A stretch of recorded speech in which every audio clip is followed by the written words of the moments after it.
Magandang umaga mga kapuso. Saan man po kayo papasyal ngayong weekend, mapa Metro Manila man o sa probinsya, magbaon po ng payong dahil sa mataas na tsansa ng ulan.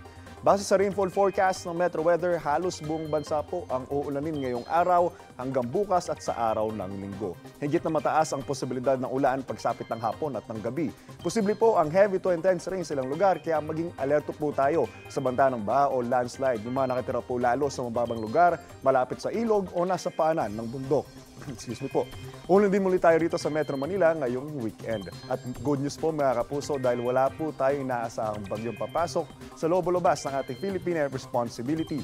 Intertropical Convergence Zone ang umiiral ngayon sa Southern Zone, Visayas at Mindanao. Ayon po yan sa Pag-asa. Ang ilang pangpanig ng bansa, posible pong makaranas ng ulang dulot ng easterlies o ay mga local thunderstorm. Ingat po tayong lahat mga kapuso. Ako po si Anjo Pertiera. Know the weather before you go. Para Mark Safe lagi, mga kapuso. Kapuso, para laging una ka sa mga balita, bisitahin at mag-subscribe sa GMA Integrated News sa YouTube. Sa mga kapuso abroad, samahan nyo kami sa GMA Pinoy TV at sa www.gmanews.tv.